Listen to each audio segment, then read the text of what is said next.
We are going to continue our review on the book, Bible History of the Negro, by Richard A. Alburtus, Morrisey. Starting at this chapter, Ham, ancestor of the Negro race. Ham, ancestor of the Negro race. The sons of Ham, Cush and Mizraim, and Phut, or Punt, or Put, depends on which version you're reading, which translation, and Canaan. Genesis 10:6. The Arvadite and the Zemarite and the Hamathite, and afterward were the families of the Canaanites spread abroad. Genesis 10:18. And God blessed Noah and his sons and said unto them, Be faithful and multiply and replenish the earth. Genesis 9:1. So we're going to have a look at those verses. First at 9:1. The Brita, or Genesis in English. Chapter 9, verse 1. And God blessed Noah and his children. There's a footnote indication there, right? So we're going to have a look at that. 9:1. Literal Aramaic idiom or expression. Sons, or his family. Okay. So he's talking specifically, or God blessed specifically his sons that came out of the ark, the three of them. And he told them, multiply and increase and fill the earth. In other words, go forth, have children, and repopulate the earth. 10, verse 6. And the children of Cam, so that's where we thought it was actually, the proper original name was Cam, but you don't say the K, okay, in the Aramaic and also in the Egyptian, so it would be Ham.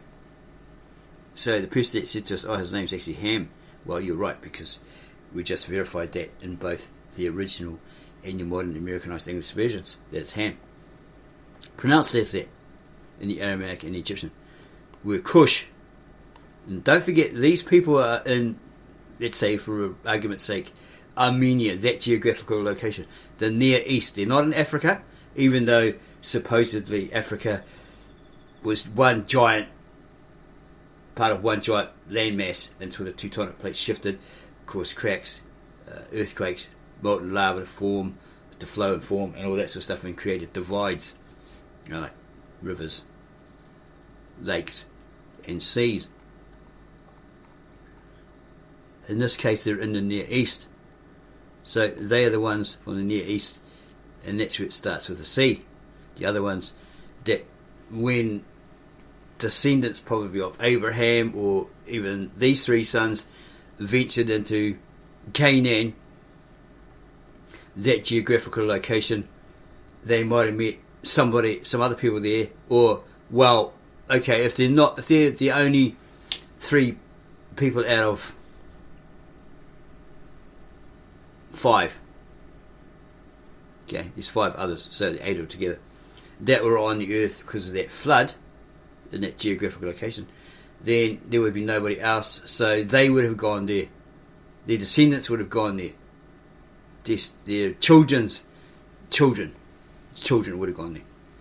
Okay, and then those, once repopulated, then yeah, sure, those other ones would migrate out and then become these peoples. Okay? So that's where it starts from. It starts from the Near East, and the 3 sons coming out of the ark. Okay? And it's not saying there that they were African or black. Okay? It's not even saying that they were white. They're not even bothered with that, right? So the children of Ham were Cush, Mizraim, footnote here, which is basically Egypt, Put, and Canaan. And the children of Cush were Sheba, Havilah, which is today's modern Saudi Arabia, apparently, Sabta, and Sabteka, and the sons of Amar were Sheba and Dedan. Okay, so basically it's saying the same thing as this book, and possibly in your modern Americanized English Bible versions. Ham means hot. The Egyptian Chem, Egypt, peculiarly the land of Ham. Psalms 78:51, black, the sunburnt, and those who saw it as black, which is typing error there, as Ethiopia means. Father, ancestor of Cush, okay, should be with a K, because they merged, they interbred, they had children. Okay, so this was a different tribe in Ethiopia, supposedly. Mizraim, which is Egypt, Punt, Libya, and Canaan. These mean races, not individuals. Dixon. Yeah. Egypt, being the first civilized, was singled out as the chief country of Hamite settlements. So they would have been civil. They had no disputes. They weren't fighting with each other, as in the Civil War. They were singled out as the chief country of the Hamite settlements. Solid grandeur marks the Hamitic as in the earliest of Egypt, Babylonia and Arabia. The first steps in the arts and science seemingly are due to the Hamites. Farsi. Or Farsi. It doesn't have any indication that it's French. Ham, ancestor of the Negro race. Noah had 3 sons, Shem, Ham, and Japheth. Genesis 10:1. Now it is universally agreed by Bible scholars, theologians, and ethnologists that the Negro race descended from Ham. Eventually they descended from Ham, right? If this be true, we must rely upon the Bible and the Bible only to give us nothing but the truth as to who were the descendants of Ham, and when we have discovered who they were, then we have learned who were Negroes, because Negroes are his descendants. Yeah, the eventual descendants became these Negroes, or these Africans. Yeah, probably Negro, we're not sure in the definition, but it sort of reminds us of the country in Africa called Niger. The Dutch go in there and call them Nigers. Okay, and then later on, slave owners, slave traders, those crackers, hired to whip them, get them back into line, called them the N-word. Okay, so these Negroes are his descendants. So over time, somehow, if Noah and his 3 sons were European, let's say for argument's sake, white, okay, then somewhere along the way they've gone from that geographical location, which is probably not so hot, into another one, seeking another one, or they spread out and they came into this region's geographical location, which was over hot, extremely hot. You almost couldn't handle it, right? So your skin starts to evolve. It develops this new type of resistance to this hot, hot sun. So after a while, if you're white, you probably go red first, and you get like a little bit brown, maybe light brown, maybe a dark hue, and then maybe you go somewhere else and it's even worse. It's even hotter, right? So your skin evolves again and you become black. Okay? Think about it. There may be scientists out there, or people that know what they're talking about. Okay? They've got the degrees and whatever to back it up. Let's say, yeah, that's right. Yeah? It's like if, let's say for example, the Asians, why do they have their eyes the way they do? It's because a lot of them went into really frosty, blizzardy, freezing cold areas where the wind was blowing all the time, and their eyes evolved to give them an extra lid to protect their eyes, okay, or extra shape, right, to protect their eyes, etc., etc. Why do people who might have had a dark hue suddenly have white skin, pale skin? Because they've covered up, because they're so cold. They're covered up with furs, etc., etc. There's no sun getting to it. When the sun does come out, they've probably got sun hitting their hands or their feet, whatever's exposed, right? So they get that light brown, the tan, the light brown, even a dark hue. Yeah, but the rest of them, if they took it off and they went to have a ice cold bath or something, they'd be pale underneath. Logic and common sense, reality. Who then were the descendants of Ham? As the oldest history, the perfectly reliable source of information on this subject, let the Bible itself answer the question, and we are told that the sons of Ham were Cush, Mizraim, Phut, Punt, and Canaan. 4 in number, Genesis 10:6. Since these were descendants of Ham, as the Bible tells us, and the descendants of Ham are Negroes, they eventually were these Negroes, right? They weren't like next day, boom, you're instant Negro, like instant noodle. Then it is plain from the teachings of the Bible that the 4 sons of Ham, Cush, Mizraim, Phut, and Canaan, is Cush with a K, and Canaan were Negroes, or Africans, right? They're dark, because as we said, either Noah's, it wasn't Noah's descendants, it's probably Abraham's descendants, went into Africa, or ventured into Africa. They migrated there, they met these people, got on well with them, they merged with them, merged, married them, and had these half-halves, or hybrids, or Semites, and new tribes, so they're called Cush, sons of Cush. But to differentiate between those originally from the Near East and those in Africa, there's a K. There's a C and a K. Makes it a hell of a lot easier to understand to know which ones you're talking about. Okay, you can't say Ethiopia, but in your information you could be wrong. It could be actually pointing to those from the Near East. But who were the descendants of Cush, Mizraim, and Canaan? Does this have to be asked again? If you read Genesis 10:7-19, so we're going to do that. 7 to 19. Okay, there's a genealogy list there. Goes down to 19. And the Canaanite lineage spread from Sidon to the outskirts of Gedar and until Gaza, to the outskirts of Sodom, Gomorrah, Admah, and Zebulun until Lasha. Okay. So these are the sons of Canaan. His oldest son, the chief of everybody else, his heir, Sidon. Okay, and all these people that followed were his descendants. And then they spread out. And the Canaanite lineage spread from Sidon to the outskirts of Gedar. So wherever they settled, that became that geographical location's name, in remembrance of this person that took them there. To the outskirts of Gedar and until Gaza. That's where Israel is today, the Gaza Strip. To the outskirts of Sodom, Gomorrah, Admah, and Zeboiim until Nasha. These are Hebrew words, Aramaic or Hebrew words. They end in the im. Okay? These are the children of Canaan, each according to their tribes, their languages, their lands, and their people, etc., etc.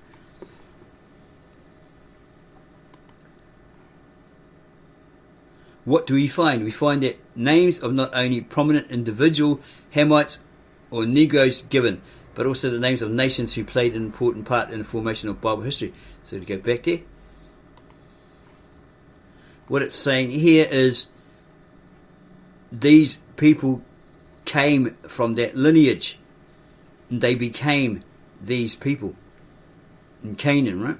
The tribes of Canaan, which led up to the Hebrews, the Chaldeans, etc. It's not indicating there, they were black. See all these names here? These are all Aramaic Hebrew. Im, Ludim, Anamim, all end in im. Okay? No, at no point here are they saying, they're black. You've got to use your brain, okay? They go from, as we said before, they go from a semi-warm geographical location to somewhere where it's dead hot, right? It's so freaking hot that your skin has to evolve it has to adapt to that amount of sun, right? Or else you just probably get some sort of skin cancer or something like that. Over time it's got to evolve. It doesn't happen overnight.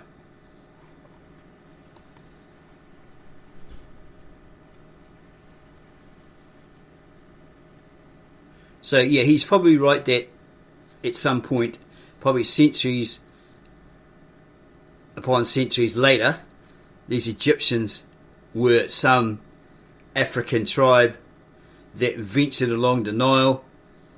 They came upon this fertile area because of the Nile, etc., the soil or whatever, and they started to build these mounds and huts and all sorts of stuff. The mounds were prototypes for their pyramids, and then as they progressed, they advanced and they built these pyramids, etc. Okay, there are YouTube videos saying, the Egyptians didn't build them; they were there before them, all this sort of stuff, right? Etc. etc. The Sphinx wasn't there; was there before they got there, all this sort of stuff. So again, you'd have to do your research, okay, rather than come at us and say, oh no, it's a load of nonsense or rubbish. It's using reality, logic and common sense reality, and if we could, and be right, science, etc., etc. Okay? That's why we say go and do research rather than come at us and say this, that. Oh, you're wrong. They were black from the very start. So what you're trying to say is you're trying to say God was black, Adam and Eve were black, everybody was black. Okay? So then we beg to ask you the question, where did the white people come from? Where did the Chinese people come from?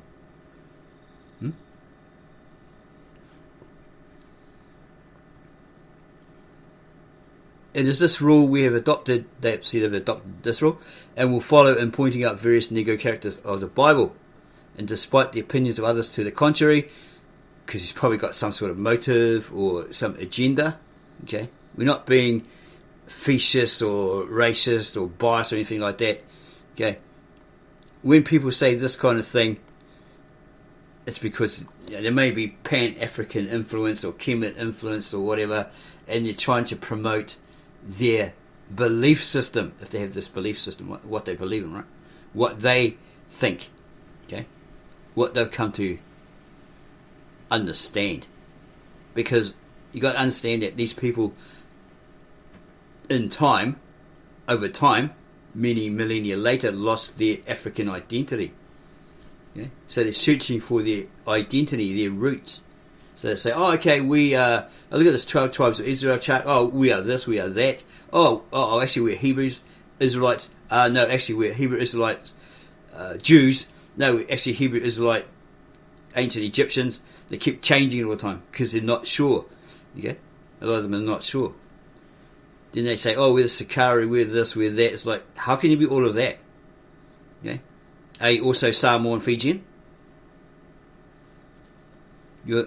According to that chart, you're 12 tribes of Israel. You're a descendant, a long lost descendant of the house of Israel. From this tribe, Benjamin, etc., etc. Okay? Sometimes you might be reading too much into it because that 12 charts of Israel was actually used by Bob Marley and the Rastafarians, right? That's their thing. Oh yes, we are from the tribe of Judah and all this sort of stuff. Yeah? You're basically duplicating or parroting the same thing. While it is admitted generally that the black race or Negro is descended from Ham, it is claimed that Noah put a curse upon Canaan, one of Ham's sons, and therefore his descendants or the Negro race are divinely cursed and are inferior to other race varieties. This is a load of garbage. This is a grave mistake, as he says. The Bible does not sustain such a theory. The Negro race is just as fully blessed by God, the Father of all mankind, as any other race out there in the world, right? Okay. He did curse him because he walked in, saw him naked in his drunkenness. He made a vineyard, he got the grapes and he made it into wine, he got wasted. He went into his own house, he had enough brains to go into his own house, strip off and go to sleep, didn't cover himself up. So this Ham walks in, whoop, he turns his back and walks out. He didn't bother covering his father's nakedness, right? So he tells his other brothers to go do it. So Noah wakes up, a bit of a headache, hair of the dog, and says, hey, what the hell?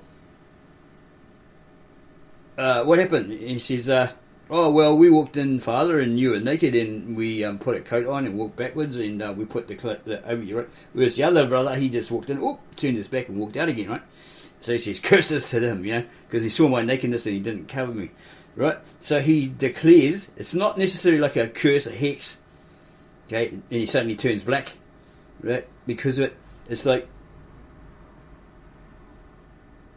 a curse in that sense where, okay, because you saw me naked, my nakedness, and in my manhood he didn't cover me like these other brothers did, you did wrong. So your son, your descendant, will become the servant of these three, or your two brothers, right? Yeah, your two brothers. And that's what happened, right? So there's no indication there that zippity zap, he got turned into a black person, right? Like this guy here says, it's a load of rubbish, this author. The Bible does not sustain such a theory. The Negro race is just as fully blessed by God the Father of all mankind as in any other race. And we learn by a careful reading of the Bible as follows: and Noah began to be an husbandman, and he planted a vineyard. So he's like an agriculturist, gardener, all that sort of stuff, right? Yeah. Man of the land sort of thing. And he drank of the wine and was drunken. We got drunk, got wasted, and he was uncovered within his tent, so he was naked within his tent, right? He had enough brains to go in there and lie down, take his clothes off and lie down and sleep it off. And Ham, the father of Canaan. See, this is important. You've got to read word for word, fully understand it. Ham, the father of Canaan, that's his son, right? Saw the nakedness of his father and told his two brethren they were outside. He went and told them, oh, he's naked. And Shem and Japheth took a garment and laid it upon their shoulders, and went backward and covered the nakedness of their father, and their faces were backward, and they saw not their father's nakedness. Didn't see his manhood or anything like that, right? Yeah. And Noah awoke from his wine, had a bit of a hair of the dog, recovery, and knew what his younger son had done unto him. And he said, cursed be Canaan, a servant of servants shall he be unto his brethren. It's like, okay, from now on, your son will be a servant to your older brother, or to his brothers. Now it is claimed by many that from this passage of Scripture, Canaan, or the Negro race, descendants of Ham and Canaan, is cursed, which is not true. They didn't turn black because of it. So if you get these Mormons knocking on the door and say, oh, Adam sinned, so therefore the black people were cursed, it's a load of rubbish. Okay? Even this is a load of rubbish. That he is cursed and he turned black. When the flood was over, Noah's mission as a preacher was ended. He so recognized it and settled himself down with his family on a vineyard. When he drank wine to the extent that he became intoxicated or wasted, he was in no condition to utter a divine prophecy or curse upon Canaan. It's like cussing, right? He cussed them. And he says, right, I'm the boss, so from now on, your son's going to be the servant of your two brothers, or their sons. Right? But I think it's pointing at the two brothers, right? Shem and Japheth. For God never used men in such a condition to curse or bless anyone. So the curse which he pronounced upon Canaan was not from God at all, but the expressions of Noah. So you got to think it's in an Eastern, he's using an Eastern term, Eastern mindset. Okay? Very different from our Western mindset. So we think, oh yeah, he placed a curse on him and he turned black. It's not like that. It's very different.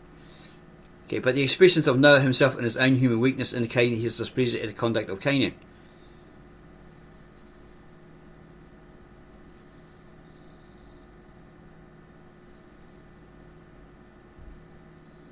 This just doesn't make sense here. He curses Ham, the father of Canaan.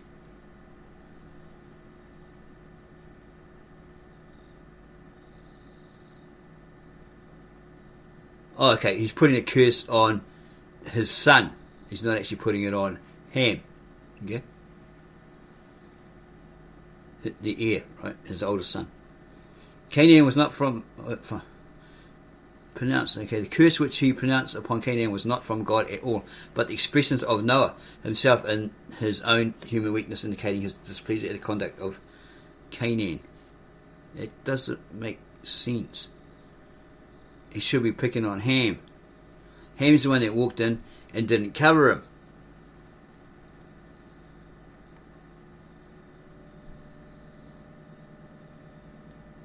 So, what did Canaan do to deserve that? To become the servant of Ham's two older brothers, when it was his father that did it. Noah was no doubt angry at the time and spoke as one in such a temper in those times naturally would speak. Again, God had already blessed the descendants of Ham before Noah made his attempt to curse them.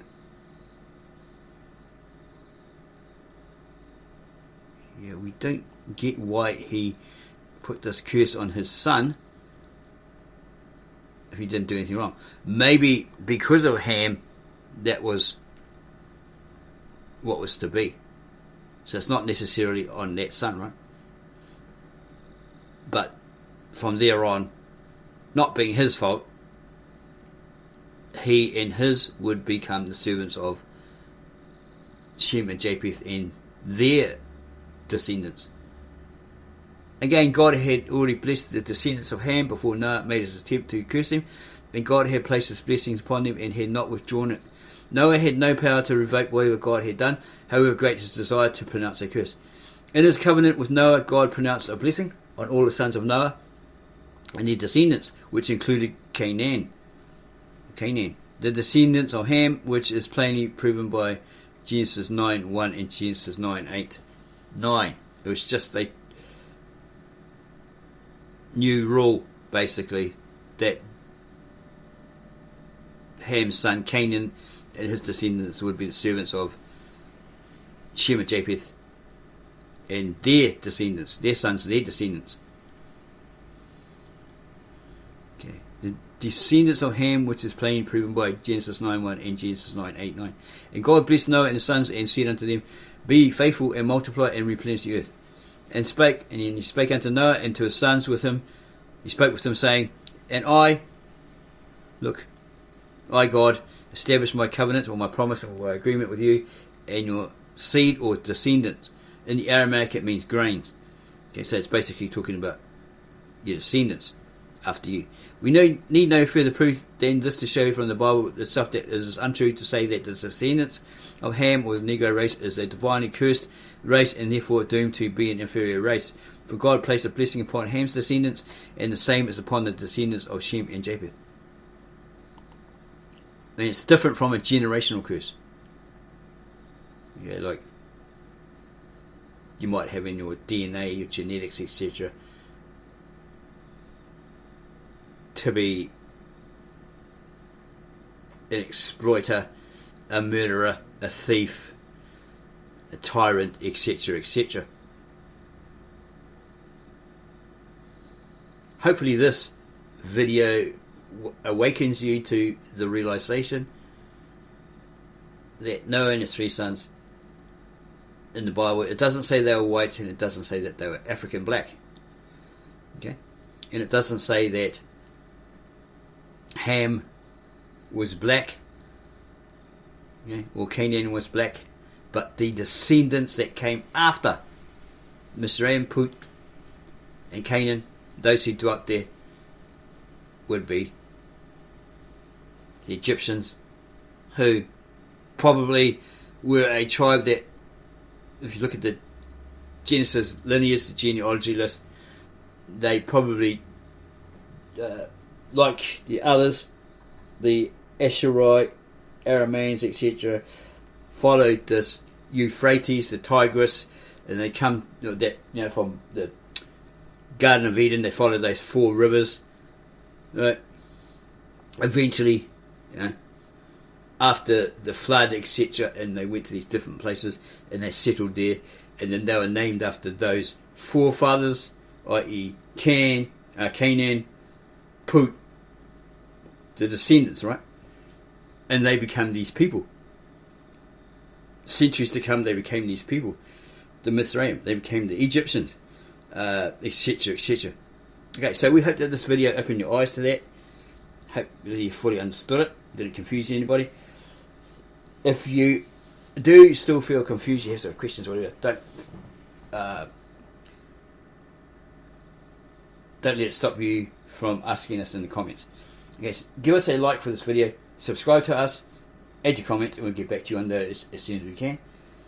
And then go share this video with everyone you know.